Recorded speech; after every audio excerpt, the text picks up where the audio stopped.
kawan-kawan pengangguran, sebelumnya Assalamualaikum warahmatullahi wabarakatuh. Bertemu lagi dengan saya Eki Pasmadirja, ownernya Tangerang Grab. Insya Allah hari ini kita akan belajar bagaimana sih cara merawat bunga anggur yang baik dan benar sesuai prosedur. Saya akan bongkar di sini gimana cara saya merawat bunga anggur sampai jadi berry, sampai bisa dikonsumsi. Oke, ikutin aja saya terus. Assalamualaikum warahmatullahi wabarakatuh. Check it out. Oke, dalam dunia pengangguran itu, menanam anggur itu tentunya yang diharapkan tuh semuanya adalah tanamannya sehat, berbuah banyak, dan bisa panen dengan maksimal gitu, nggak cuma 1 dompol, 2 dompol, apa 3 dompol gitu ya. Nah, gini, kalau kita mengikuti step-step yang benar dan ini semua itu bisa dilakukan gitu, panen kita bisa melimpah, pohon kita bisa sehat. Tapi ingat, tentunya harus didasari dengan cara merawat yang benar gitu. Jangan kita melewati step-step yang sudah dianjurkan oleh orang-orang yang sudah berpengalaman, orang-orang yang sudah melakukan eksperimen dan membuat pohon anggurnya itu jadi lebih baik gitu. Nah, kalau kita memilih ilmu yang salah, memilih ilmu yang kurang baik di situ, tidak membongkar semuanya, tentunya akan berakibat fatal pada pohon anggur kita sendiri. Oke, di tangan saya ini ada bunga dari anggur Jupiter ya. Nah, ini 2. Ini pohon Jupiter saya itu masih kecil banget, tapi dia udah bisa mengeluarkan bunga seperti ini. Dan pupuk generatif pun belum saya masukkan ke situ. Jadi dia udah membawa bunga. Ini adalah tipe-tipe atau karakter dari pohon Jupiter itu. Jadi gini, pohon Jupiter itu dia punya karakter sangat mudah dibuahkan. Bahkan untuk batang yang seukuran lidi aja, kalau kita potes itu pucuknya, dia bisa membawa bunga. Tapi bunganya pun tidak besar dan tidak maksimal. Tentu hal itu tidak kita inginkan, karena yang diinginkan tentu saja hasil yang maksimal gitu. Mungkin untuk para pecinta yang yang punya pohon tapi emang untuk dinikmati keindahan dari pohonnya seperti bonsai, hal itu bisa saja sah terjadi. Cuma kalau kita ingin membuahkan dengan hasil yang melimpah dan tentunya banyak gitu ya, dan ada rasa kebanggaan sendiri gitu. Jadi untuk apa kita menanam tapi hasilnya itu sedikit gitu? Kalau bisa kita buat indah juga pohonnya, kita juga buat buahnya juga banyak. Nah, itu seperti itu. Untuk cara-caranya itu nantilah saya akan terangkan. Oke, maksud saya bukan saya terangkan, tapi caranya itu sudah ada di video-video saya yang sebelumnya ini udah saya masukkan di channel YouTube saya dan cara-caranya. Cuma hari ini kita akan membahas materi tentang bagaimana cara merawat bunga anggur seperti ini sampai jadi berry yang baik dan benar menurut prosedur gitu. Karena ilmu yang saya pelajari ini adalah ilmu dari penggabungan apa yang saya pelajari, apa yang saya lihat di lapangan. Jadi gitu, apa yang saya eksperimenkan juga. Nah, saya akan merangkum semua itu jadi satu. Ini jadi satu, bagaimana cara merawat berry yang baik dan benar. Ininya ya, caranya ya, bukan mempraktekannya. Maksudnya mempraktekan seperti ini. Kalau merawat bunga itu seperti ada penculupan GA3, cuma karena teori atau materi yang penculupan GA3 sudah saya bahas di materi yang sebelumnya. Hari ini kita hanya mempelajari cara-cara merawat berry atau merawat bunga di batang anggur itu seperti apa. Oke, kita langsung aja ke lapangan. Oke, di belakang saya ini sudah ada anggur banana yang sedang berbunga ya. Bunganya juga bagus. Dan di sini di para di depan rumah saya ini udah ada anggur jenis Monte Cristo yang udah sekitar seminggu baru saya pruning. Nah, kita awali prosesnya dari pasca setelah pruning sampai terjadinya berbunga. Walau di sini pakai dua pohon, tapi ini adalah step-stepnya gitu. Jadi oke, kita langsung lihat aja di atas hasil dari pruning pembuahan seminggu yang lalu. Oke, Oke, ini adalah pohon dari Monte Cristo saya yang sedang saya pruning. Ciri-cirinya sudah ada semua, batangnya sudah membelah dan batangnya juga sudah besar sebesar jempol ya, seperti ini membelah. Oke, tandanya asupan nutrisi generatif yang saya beri sudah dikonsumsi oleh tumbuhan ini. Oke, ini udah seperti itu, dia lari ke sana dan saya belokkan jadi single cordon sana. Single cordon tapi bukan tulang ikan, tapi arahnya ke sana semua. Oke, kita lihat saja langsung di batang tersiernya. Oke, ini adalah batang-batang tersier yang sedang mengeluarkan butnya. Seperti ini, ada juga yang belum keluar, ada yang sudah keluar banyak. Ini seperti itu. Itu juga udah keluar. Yang di depan-depan itu juga semua udah pada keluar. Cuma kita tinggal mereview aja kalau merawat bunga pada pasca ini itu seperti apa. Oke, kita lihat bunganya apa sudah ada belum. Alhamdulillah di dalam sini ini terasa udah ada benjol-benjolan, menandakan di dalamnya itu sudah ada calon-calon bunga. Lihat, itu udah ada calon bunganya. Dalam satu tersier ini aja bisa bawa sekitar 4 dompol. Kalau misalkan kita punya sekitar 10 tersier bisa sampai 40 dompol. Nah, kita lihat itu yang di depannya, kita geser dulu. Oke, ini adalah yang terubusan paling besar. Di dalamnya ini sudah ada bunga ya. Nih, yang beruntus-beruntus brokoli itu calon bunga. Ini kalau bisa diprediksi ini bunganya nanti bakal gede banget. Nah, belakang juga sudah terubus. Oke, perlakuannya apa aja? Oke, kita simak. Karena ini pruningan pertama, saya di sini tidak memakai bahan kimia Dormek maupun Maxi Break. Karena apa? Karena batang-batangnya ini masih muda. Nah, batang-batang yang masih muda ini tidak cocok terkena cairan kimia berat seperti itu. Nah, saya sudah coba dengan menggunakan aplikasi itu dulu dan hasilnya kurang maksimal. Tapi hari ini saya akan coba dia hanya menggunakan fungisida yang ada JPT-nya. Tentu saja saya pakai fungisida dan insektisida tentunya, kalau mencegah agar hama-hama juga menempel pada bud dan jamur menempel pada bud.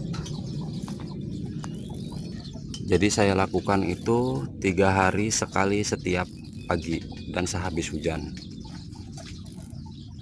Oke, step yang pertama itu menyemprot dengan fungisida yang mengandung ZPT, zat perangsang tumbuh. Jadi saya tidak mengaplikasikan Dormek pada batang-batang muda.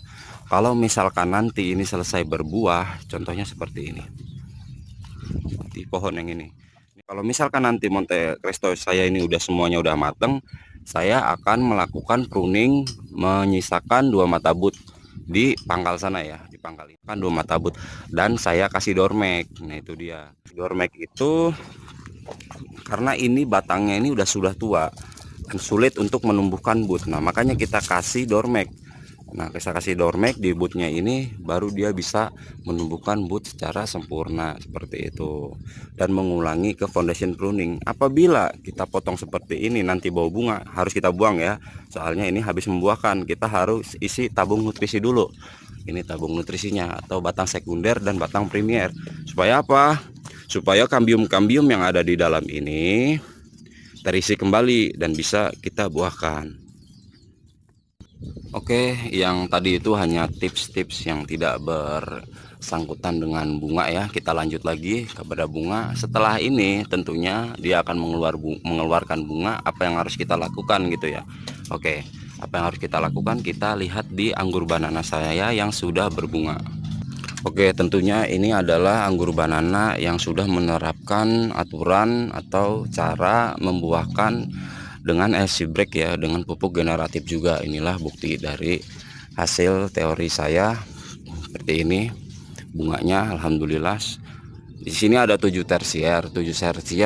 Kalau satu tersier aja membawa 4 dompol, 7 kali 4 udah berapa? Kalau misalkan bawa 3 dompol, 7 kali 3 aja 21 dompol ya.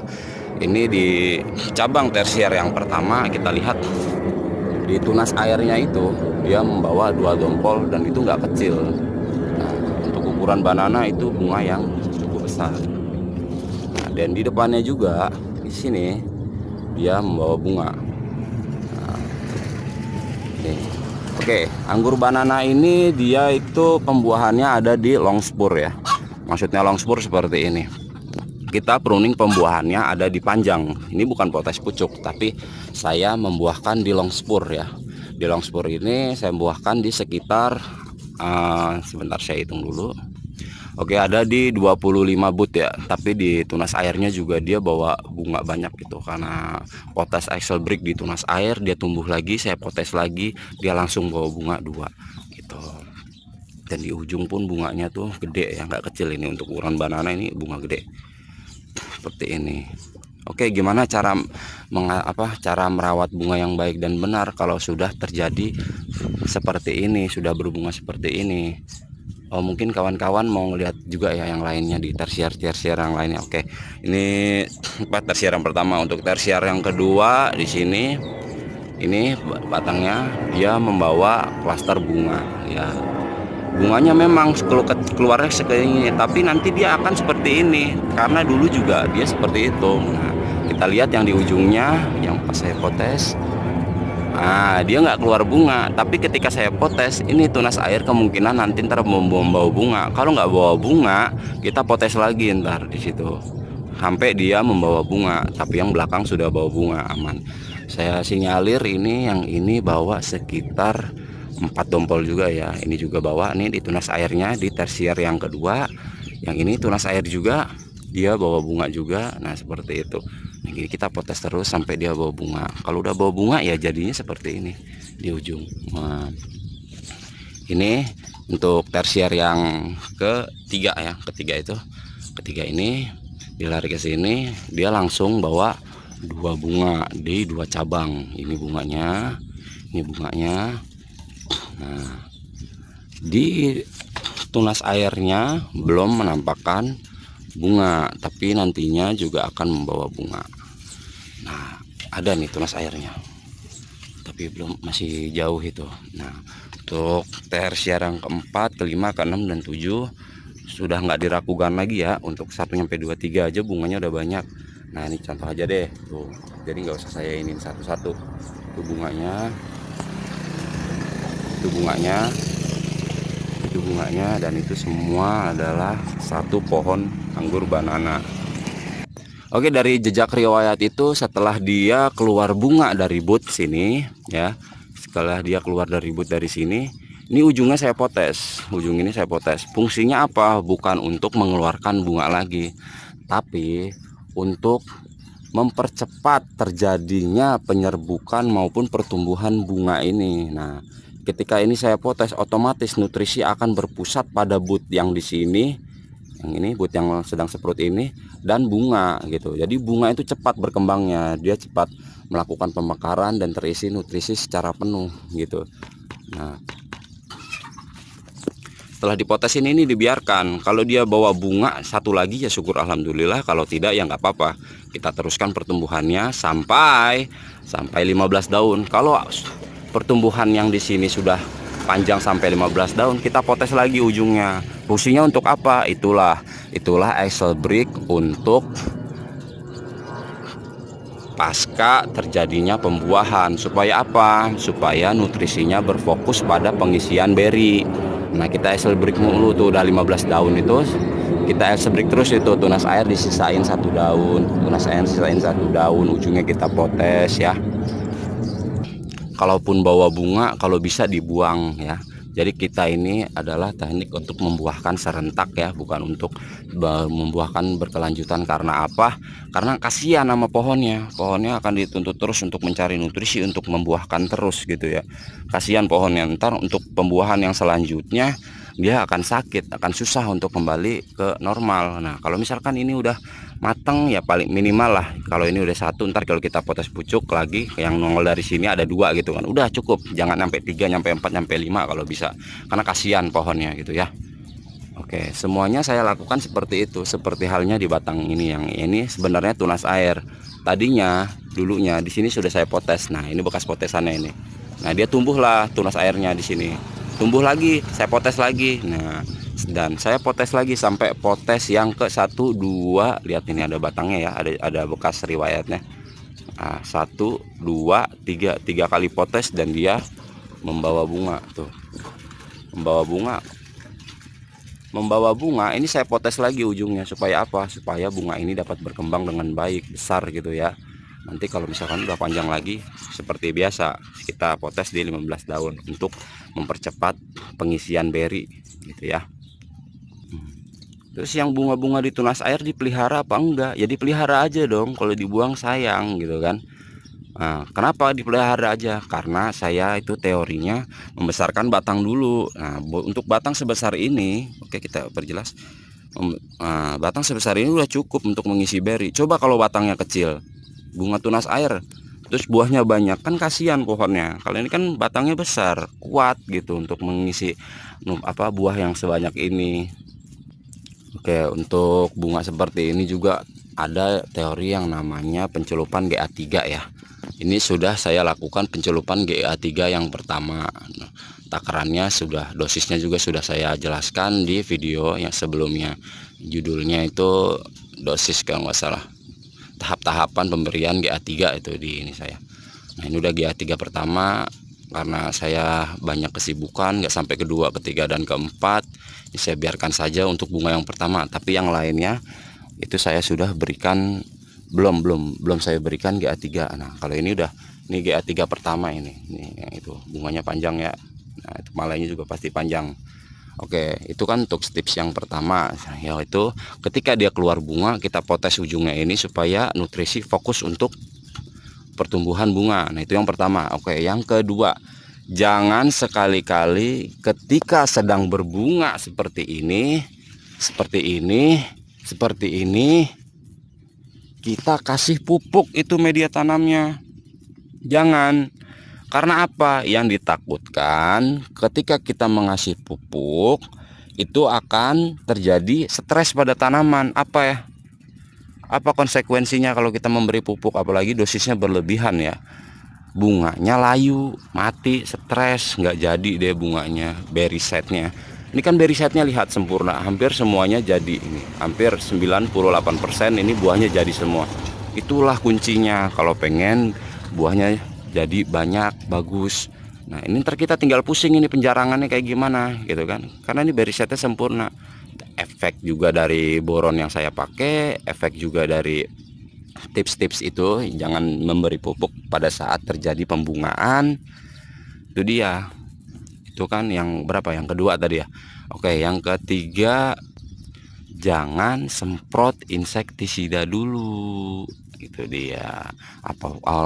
Dan fungisida dulu, biarkan saja sampai dia semua itu berry set, baru kita semprotkan insektisida dan fungisida untuk menjaga berry dari jamur dan hama.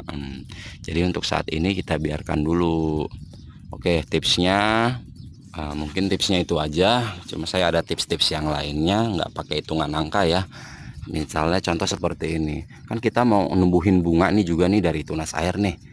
Nah, ini misalkan tunas ini, yang ini nih, dia kok nggak bawa bunga gitu. Satu tunas air ini kita bisa buahkan sampai 4 lah, gitu, sampai 3, 4 bunga. Nah, misalkan ini kan bawa bunga nih. Misalkan dia nggak bawa bunga, saya potes lagi di sini. Tes, ntar di sini gantian yang tumbuh nih buat yang ini. Nah, kita lihat tadi dia bawa bunga apa enggak. Nah, kalau nggak bawa bunga, ntar dia tumbuh, kita potes lagi, tes sampai dia membawa bunga. Dipatok aja satu tersier ini dia bawa 4 bunga, yang ini bawa 4 bunga, ini bawa 4 bunga, ini bawa 4 bunga. 7 kali 4 28, lumayan 28, 21 pohon pembuahan pertama, banana lagi. Oke, contohnya seperti ini. Ini dia nggak bawa bunga kemarin, padahal bootnya tuh bagus banget. Oh, ini mungkin karena adalah terusan daripada sekunder yang ada di ujung. Nah, ini kan terusan dari sekunder ini, jadi harus dapat perlakuan khusus. Kita siksa dipotong ininya, ujungnya ini, sampai dia nanti keluar bunga ya. Nah, pasti kok ini bakal keluar bunga, itu pasti, karena unsur yang disimpan di dalam batang ini sudah unsur-unsur pupuk generatif ya, yang sudah dimakan. Tentunya diimbangi dengan daun-daunan yang banyak, supaya apa, pupuk yang kita kasih bisa dimasak dan bisa dimakan oleh tumbuhan.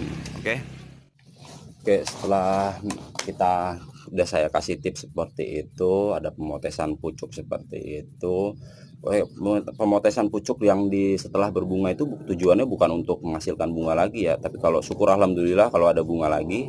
Tapi kalau misalkan sampai ketiga kali itu kita potes pucuk ada bunga terus, kalau bisa jangan dipiara, kasihan apa pokoknya ya. Dia ada menambah umur untuk mengisi beri gitu kan. Kalau misalkan udah sampai 2 kali dia bunga, udah dibuang aja bunganya, nggak apa-apa. Mungkin tanaman kalian tuh terlalu vigor karena pupuk yang saya ajarkan kemarin gitu. Alhamdulillah hasilnya seperti itu ya. Oke, setelah bunganya itu berry set, itu maksudnya berry set itu bunganya itu sudah menjadi butir-butiran buah ya, butir-butiran buah kayak begitu. Apa yang harus kita lakukan gitu kan? Tentunya kita ada pemupukan gitu kan. Setelah jadi berry set, yang kalau tandanya berry set itu bunga udah kuat. Jadi kalau untuk kemungkinan layu itu gara-gara stres yang ada di pohon itu sedikit.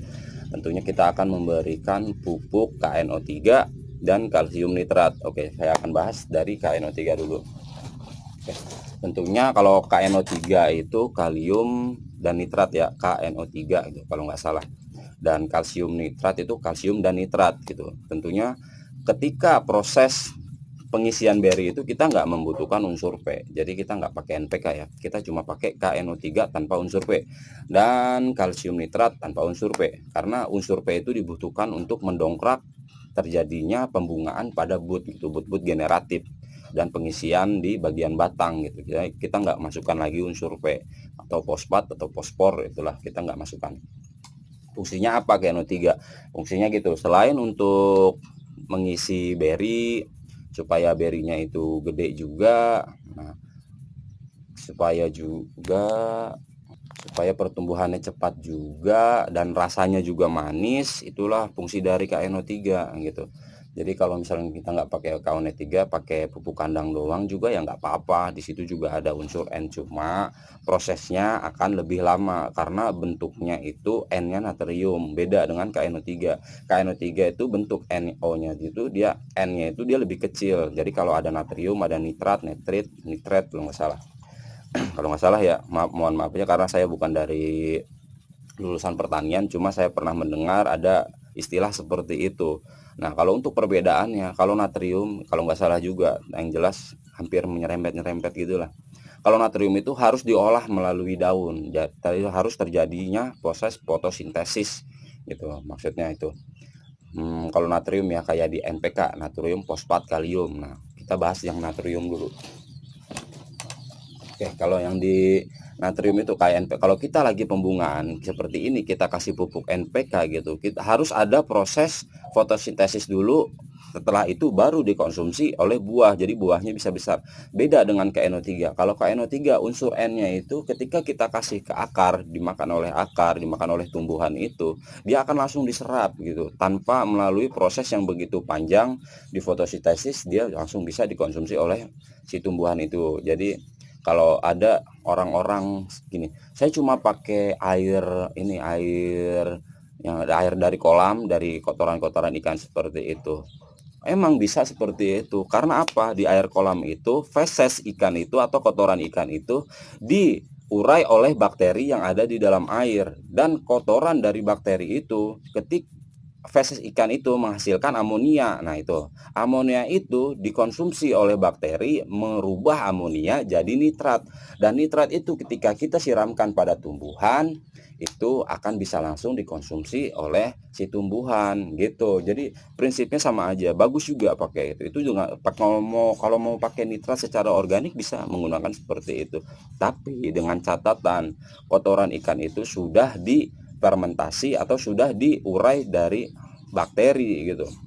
Kalau misalnya gimana kita menghasilkan bakterinya? Tenang, kalau di produk-produk pertanian perikanan itu ada yang namanya booster. Maaf, booster itu M4 gitu ya. M4 gitu kan. M4 itu ada booster untuk air ikan, itu adalah isinya bakteri untuk mengurai feses ikan, amonia yang dihasilkan dari feses ikan menjadi nitrat dan bisa diolah untuk pemupukan. Itu dia, bisa beli di toko pertanian ya. Oke, itu dia fungsinya. Kalau unsur K jelas ya, untuk kalium itu untuk yang jelas penguat batang juga, pengisian nutrisi juga, itu udah nggak usah dibahas. Kalau misalkan ada kalsium nitrat, beda ya, kalium nitrat dengan kalsium nitrat. Kalau kalsium nitrat itu seperti ini. Kita bahas di kalsiumnya dulu. Pohon itu nggak cuma manusia gitu ya, nggak cuma manusia yang membutuhkan kalsium untuk apa, untuk tulangnya kuat gitu ya. Nggak cuma ibu-ibu yang biar nggak terkena osteoporosis, biar tulangnya kuat harus minum kalsium juga. Tumbuhan pun sama, ketika dia sedang berbuah dia membutuhkan kalsium supaya apa, supaya buahnya kuat, sama tangkainya juga kuat. Jadi kalau misalkan itu terjadi hujan terus menerus, apa pengisian, apa pemberian air yang berlebih, berinya itu nggak rontok, padahal dia belum matang tapi udah rontok. Itulah fungsi dari kalsium. Yang itu fungsi yang pertama. Untuk fungsi yang kedua dari kalsium itu juga menjaga agar berinya itu tidak pecah. Nah, beri pecah itu ada dua kemungkinan. Satu, ketika kita tidak melakukan penjarangan. Nah, yang kedua, ketika beri itu sudah dilakukan penjarangan tapi juga tetap pecah. Nah, itulah ketika asupan nutrisi yang berlebih atau asupan air yang berlebih di beri, dia akan mengakibatkan pecah tapi kita tidak memberikan kalsium. Nah, itu kita menghindari itu. Makanya kita pakai kalsium nitrat. Nah, itu ada merek dagangnya kalau nggak salah. Saya nggak mau ngasih tahu dah merek dagangnya, cuma ya biarin aja. Ntar bisa ditanya melalui WA saya. Kalau udah tahu WA-nya ntar saya cantumin di deskripsi gitu. Yang jelas itu kandungannya kalsium nitrat aja. Nah, nitratnya udah saya bahas, tinggal kalsiumnya juga udah saya bahas. Jadi tinggal kita lihat di lapangan efek daripada kalsium itu seperti apa.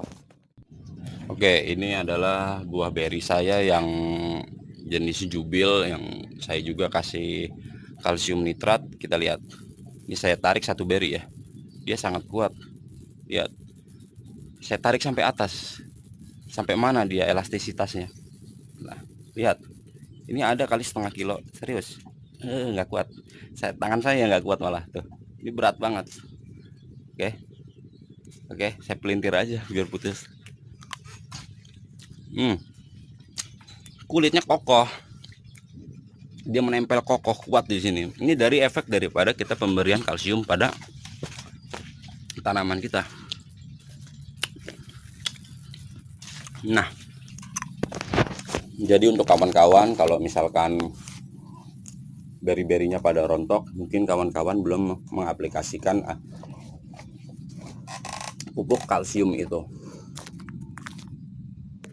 Oke, balik lagi ke bunga gitu ya. Bunga tentunya ada proses yang namanya pemberian giberelin gitu ya. Banyak jadi pertentangan tentang giberelin yang bikin saya jadi pusing gitu ya.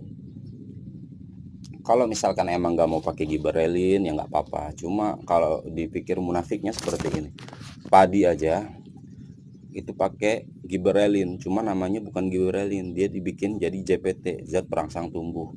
Padi nih baru merata atau baru nongol itu kan nggak mungkin rata semua. Kita kasih yang namanya fungisida dan JPT, itu bawaan dari produk ya, bawaan dari produk JPT. JPT-nya itu giberelin supaya apa? Tumbuhnya serentak, ketika dia matang juga serentak. Itu padi ya. Buah-buahan buah-buahan itu juga pada pakai giberelin, apalagi yang gede-gede gitu. Itu efek dari giberelin semua, baik itu giberelin yang bawaan dari tumbuhannya atau bawaan dari si petaninya memberikan giberelin juga gitu kan, untuk disemprot lah apa segala macam, itu tetap ada. Jadi kita nggak usah munafik gitu kan. Emang cuma kan kita harus tahu takarannya. Kalau menurut saya giberelin itu bukan untuk memperbesar beri, tapi untuk memperpanjang tangkai daripada si bunga. Supaya apa? Supaya kita penjarangannya nggak terlalu ekstrim. Kalau misalkan bunganya panjang, tentunya penjarangan kita itu dipermudah. Nah, itulah fungsi giberelin. Yang kedua, untuk merubah bentuk doang, bentuk ya, bukan merubah untuk menjadi besar berinya, tapi merubah bentuk. Yang tadinya lonjong bisa jadi panjang, yang tadinya yang ujungnya lancip bisa jadi kembung. Itulah efek daripada giberelin. Jadi kalau untuk membesarkan itu bukan hormon giberelin, tapi hormon sitokinin. Kalau di merek dagang itu ada, kalau nggak salah CPPU, cairan perangsang pertumbuhan tuh isinya kalau nggak salah itu sitokinin. Tapi kalau kita mau yang alami, kalau saya sih pertama itu emang pakai gibberellin untuk memperpanjang tangkai ya. Cuma untuk yang terakhir sebelum saya terjadi pembrongsongan itu saya pakai air kelapa. Nah, saya celupin, saya biarkan sampai tiris. Kalau sudah tiris nggak ada air yang menggenang situ baru saya tutup. Oke, kembali lagi ke bunganya itu. Penjarangan itu saya lakukan sampai kira-kira 4 kali deh. Yang pertama ketika berry set, saya akan mencari dead berry itu berry yang nggak tumbuh, kalah sama yang lainnya gitu kan. Tentunya ada seleksi alam di situ. Kita cari dead berry itu yang nggak tumbuh, kita potong semua. Terus ada penjarangan yang kedua, ketika tangkai-tangkai dari berry menempel itu terlalu rapat, saya kurangin juga di situ. Yang ketiga, ketika berry sudah mulai besar-besar sebesar gundu gitu, saya jarangin lagi. Dan yang keempat, kalau misalkan dia udah mulai variation, tentunya berry yang seukuran segini, maaf saya ambil dulu. Nah, berry kalau misalkan udah seukuran segini dan dia ini masih hijau, belum merubah warna atau variation, dia akan bisa gede lagi. Nah, misalkan gini ya, ini berry seukuran segini. Ketika dia sudah mentok di pertumbuhannya, dia akan membesar lagi menuju variation. Nah, kalau dia udah variation, dia akan membesar sebesar gini lagi. Nih perbandingannya, dia akan lebih gede lagi, lebih gede. Nah, berry ini bisa akan membengkak lagi. Nah, itu kita harus perhatikan. Kita buka berongsongannya, kita cek, kita pelitir-pelitir begini buahnya. Ada jarak nggak, ada space nggak di situ untuk pertumbuhan itu, gitu ya. Kalau misalkan nggak ada space, kita harus melakukan penjarangan lagi. Kita harus memilih lah berry-berry mana yang nantinya akan dibuang. Berrynya jangan dibuang, kasihan gitu. Kita kumpulin karena dia udah gede ya, masih ada rasa asamnya, kita manfaatin. Bisa untuk bikin sambal, bisa untuk campuran bumbu. Bijinya dibuang dulu. Ya, makan dulu.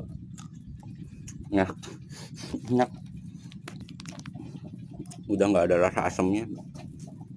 Bijinya masih hijau banget. Jenis jubil. Ini saya ambil yang paling kecil, udah manis. Di atas masih banyak yang gede.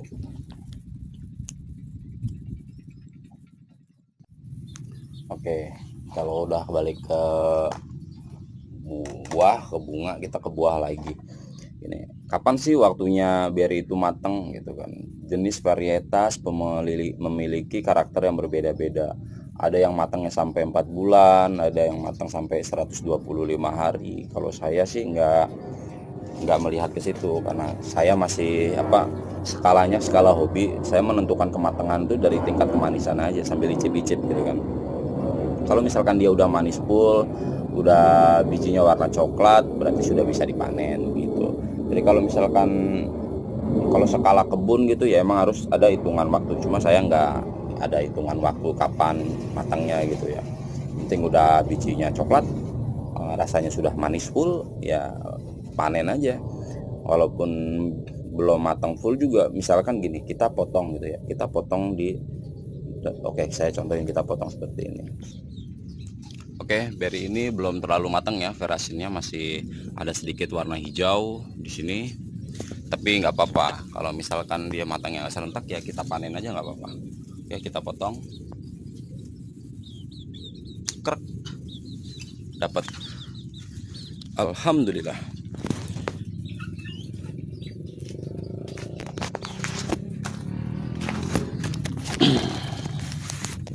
Oke, ini kita panen satu dompol dulu ya, masih ada banyak.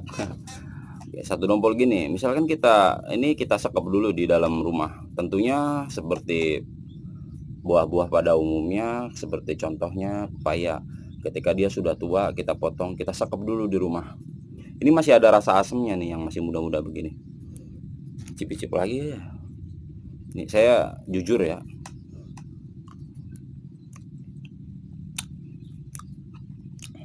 biji sudah coklat, tapi masih ada rasa asamnya. Ini kulit pun masih ada rasa asamnya. Kita sekap dulu aja di rumah nggak apa-apa. 2 hari apa 3 hari dia nggak akan busuk. Karena kalau misalkan emang udah disekap seminggu terus dia nggak ada udara lalu lalang di situ, bukan udara asin. Kalau udara asin dia lewat lalu lalang biasa cepet busuk. Ini kita biarkan saja. Nanti juga ini rasa asamnya juga hilang sendiri. Karena begitulah buah. Contohnya pepaya yang masih hijau kita sekap 2, 3 hari, 4 hari, ntar juga langsung jadi kuning ya, seperti itu. Sama halnya dengan anggur gitu. dia akan kembali, akan menghilangkan rasa asamnya dan akan menjadi manis. Ya seperti itu. Baru 1 biji masih banyak, ini perjuangan, kita sekap dulu gitu kan. Ayo nanam anggur, rawat dengan benar, hasilnya akan seperti ini, bahkan bisa lebih dari ini, saya yakin itu.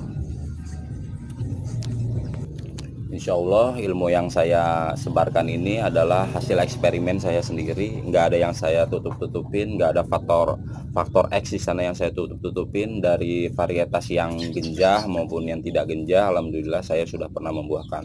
Contohnya ya manicure finger juga saya membuahkan, alhamdulillah. Yang terkenal di daerah Tangerang itu, orang-orang Tangerang di grup-grup saya bilang kalau manicure finger itu susah banget dibuahkan. Alhamdulillah di tempat saya juga udah berbuah, sekarang juga sudah besar-besar, udah lumayan lah. Kalau besar sih belum, karena kata petani anggur manicure fingernya itu Ibu Rahma, matangnya itu 125 hari, 4 bulan ya. Dan ini masih segini, ini belum ada sebulan apa 2 bulan, ini masih bisa gede lagi. Mantap, panjang ya, beda.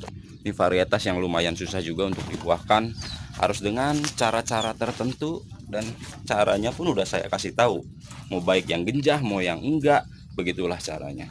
Insya Allah sesusah apa varietas itu, walaupun tidak genjah, bisa dibuahkan dengan cara yang saya bicarakan dari kemarin, dari video-video saya sebelumnya.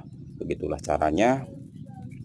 Sambil ngobrol, emang enaknya ngemil, karena pengangguran ngemilnya anggur walau masih ada asam sedikit.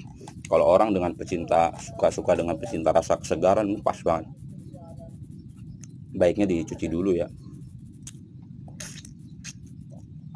Monte Cristo 97%, rasanya ajim banget, nggak mirip Red Globe rasanya. Terus cuma kayaknya ini lebih manis ya. Maksudnya lebih manis tuh karena ini nanam sendiri gitu, bukan beli apa gimana. Itu rasa puasnya itu ada. Saya kalau pulang kerja sampai sini bisa sampai ketawa-tawa sendiri ngelihat buah yang Verasion gitu. Alhamdulillah saya bisa seperti ini. Saya aja bisa seperti ini, apalagi kalian harus bisa seperti ini.